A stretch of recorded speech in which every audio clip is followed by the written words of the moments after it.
D'abord, merci de m'avoir associé à cette initiative. J'ai dit à Jean-Marie que j'étais tellement en accord avec son texte que je pouvais m'arrêter là. Enfin, comme je suis là pour me rendre un petit peu utile, je vais essayer d'aller un peu plus loin que cette première affirmation. Bon, les thèses postmodernistes, là, ça enchaîne avec ce que tu viens de dire, relatives à l'avenir du syndicalisme. Il faut que je regarde quand est-ce que je commence, sinon je vais parler. Pardon. Mettre l'accent sur le fait que chaque révolution industrielle aurait eu pour effet de rendre totalement inopérantes les formes antérieures d'organisation ou d'action collective. Alors, des données indéniables à l'appui, je ne vais pas répéter ce que Jean-Marie a dit, faiblesse du taux de syndicalisme, fonctionnement trop vertical, une suite d'échecs en France, en tout cas depuis 2003, une multiplication de mouvements impliquant en partie des salariés, mais revêtant d'autres formes, qu'il s'agisse des gilets jaunes ou des colères, telles qu'elles se sont appelées, des mouvements qui, selon moi, sont davantage asyndicaux qu'antisyndicaux, mais je me demande si ce n'est pas plus grave dans ce que ça dit sur le rapport à la forme d'action syndicaliste telle qu'elle s'était historiquement constituée. Bon, alors, ces mutations doivent indéniablement être réinscrites dans un cadre qui les dépasse. Le syndicalisme est confronté à une crise systémique de ce qui a longtemps fait sa force structurelle et institutionnelle. Je ne reviens pas sur la dimension structurelle, là Jean-Marie le développe largement dans son texte. Simplement, peut-être signaler, mais vous l'avez déjà dit l'un et l'autre, l'attention qu'on a intérêt à porter à la question de la valeur travail au regard de des définitions qui ont été mises en avant par Macron et qui, à mon avis, vont constituer un champ de débat et de combat dans les mois qui viennent et sans doute au-delà. Alors, sur le plan institutionnel, des syndicats qui ont longtemps été reconnus pour des porteurs, des administrateurs, a écrit quelqu'un, de l'intérêt général, à la faveur des espaces de lutte, de négociation, de gestion, de tout à la fois, qui avaient été ouverts par les réformes de la libération, et qui ont permis à la figure du travailleur de s'imposer comme la figure de l'universel. La crise de l'État social vaut aux syndicats dans leur globalité de ne plus s'imposer pour tel avec la même évidence. Et je voudrais à cet égard attirer l'attention, une attention critique, hein, que les choses soient claires, sur des thèses en essor depuis quelques mois, qui mettent l'accent sur la crise du général, citation, et l'affirmation en regard de cette crise du général d'une société des singularités, pour reprendre le titre d'un ouvrage d'un sociologue allemand, Andreas Regwitz. C'est intéressant parce que on a des textes à peu près similaires en Allemagne, en France et sans doute ailleurs. Selon cet ouvrage, comme dans l'ouvrage de Rosan Vallon qui est paru il y a quelques semaines, qui s'intitule Les épreuves de la vie, la notion générale aurait cessé d'être opérante, voire même d'être pertinente, en rendant par là même inopérante l'action des syndicats que ces deux ouvrages, mais également d'autres ouvrages moins centralement, font du reste totalement disparaître de l'analyse de ce qui est pourtant qualifié de mouvements sociaux et d'analyse à vocation globalisante. Je renvoie à cet égard à une critique absolument passionnante que Clément Carbonnier a fait il y a 3 jours dans Mediapart et qu'on aurait peut-être intérêt à faire circuler. Alors, d'accord avec Jean-Marie Pernaut sur le fait qu'on est entré dans une période nouvelle, ou que le syndicalisme est entré dans une période nouvelle. Cette entrée, elle se manifeste sur divers modes. La fragmentation des luttes, qu'il faut mettre en regard du rôle qu'a longtemps joué en France le confédéralisme, qui est un peu une spécificité française. Un confédéralisme qui, historiquement, s'est affirmé et renforcé dans des phases de redéfinition de l'État, et à plus fort titre dans les phases de construction de l'État social, dès lors que la redéfinition de l'État, la constitution de l'État social constituaient des facteurs de montée en généralité. Alors ça vaut au sortir de la Première Guerre mondiale, ça vaut dans les années 30 et ça vaut bien sûr à la Libération.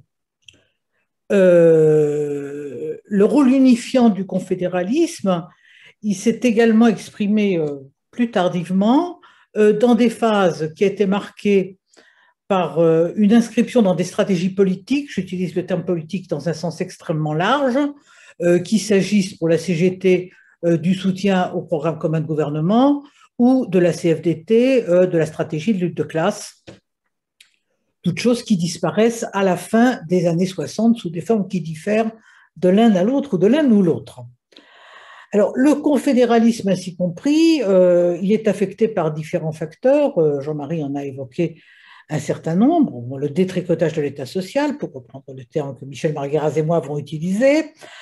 La régionalisation, qui est à l'origine de cloisonnement de l'activité syndicale sur des enjeux économiques et sociaux territorialisés. Ce n'est pas un mal en soi, mais ça pose un problème d'articulation. L'ensemble des lois participant de l'assignation à l'entreprise, je n'y reviens pas puisque Jean-Marie vient de le développer, mais évidemment, en dehors de ce que Jean-Marie soulignait il y a un instant, mettre l'accent sur la simultanéité de cette assignation à l'entreprise et de réponses nationales qui mettent au cœur la question des primes et non plus du salariat et qui amènent à une gestion du travail et des rémunérations tout à fait nouvelle.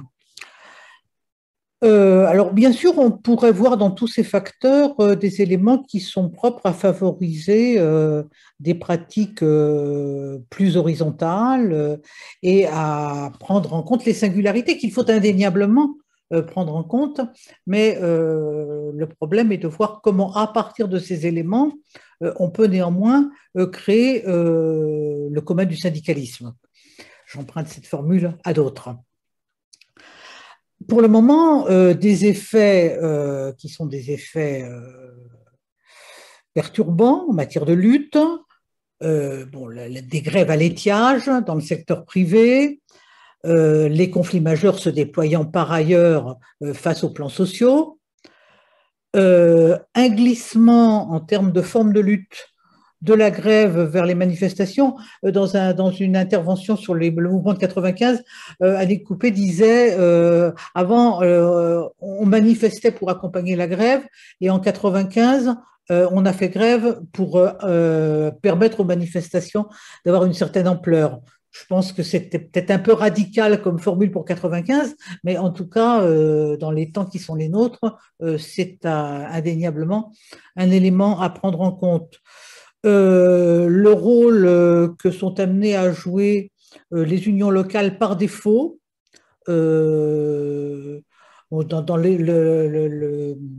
les analyses qu'il avait fait sur les Gilets jaunes, Julien Michy mettait l'accent sur le fait que la carte des premiers barrages de Gilets jaunes, c'était la carte des déserts syndicaux, révélant la présence de toutes petites entreprises ou de petites entreprises sans structure de négociation et sans syndicat depuis des années ou qui n'en avaient jamais connu.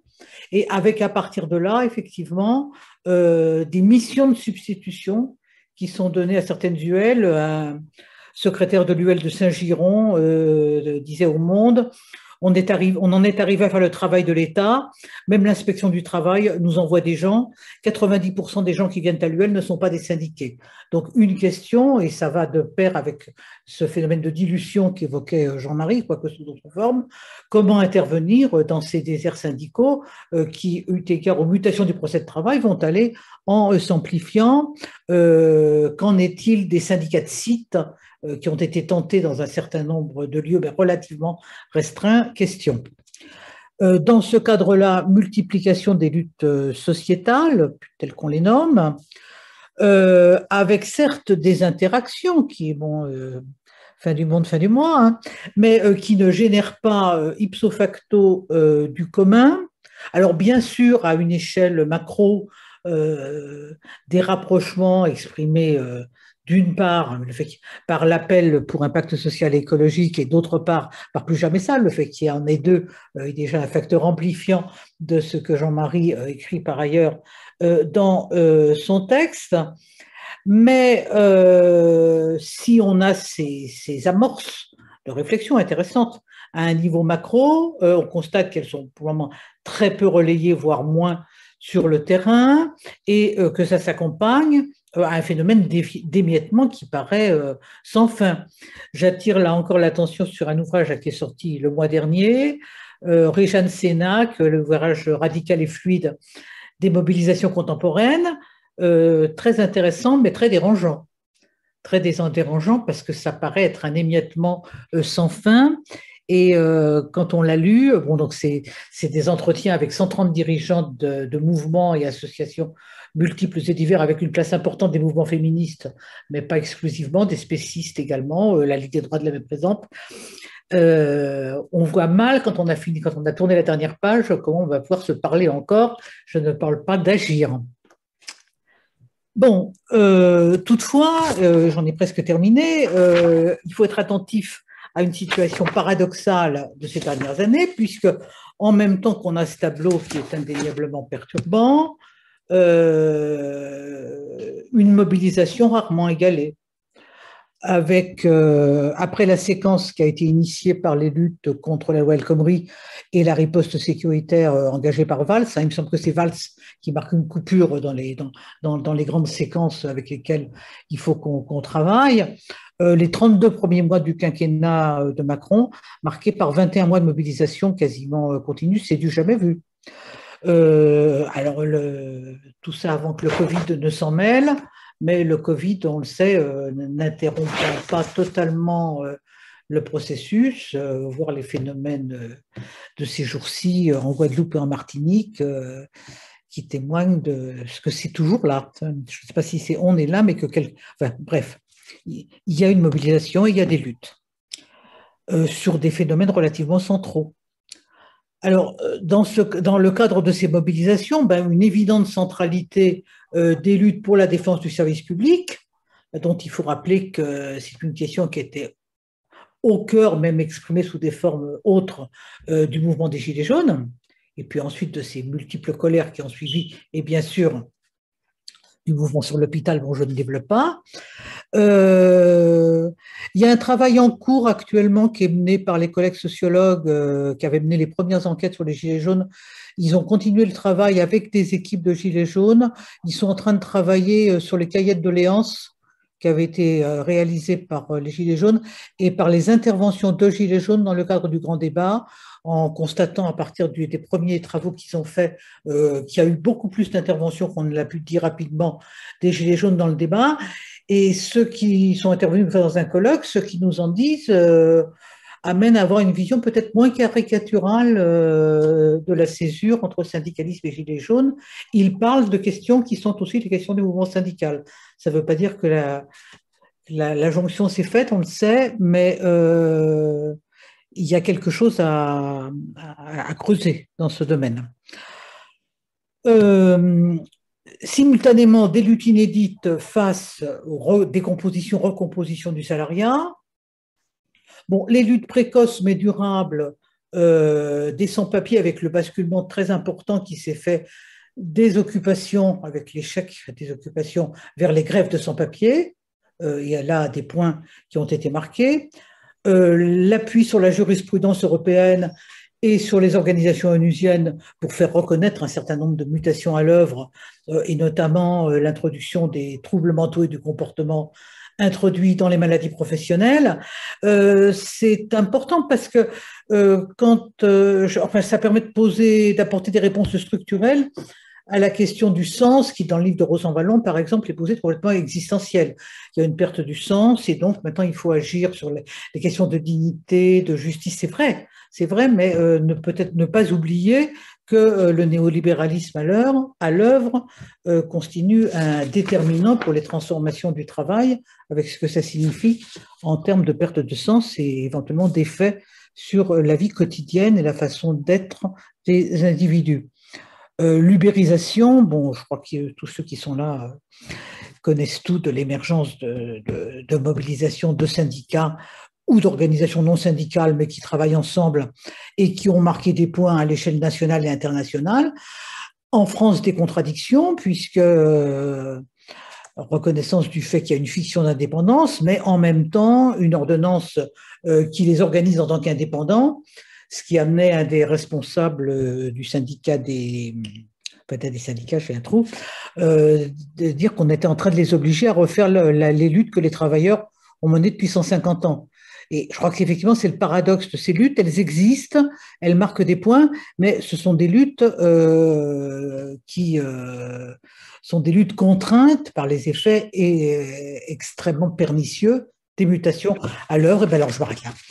J'avais quelques questions, mais comme des questions, je m'arrête là.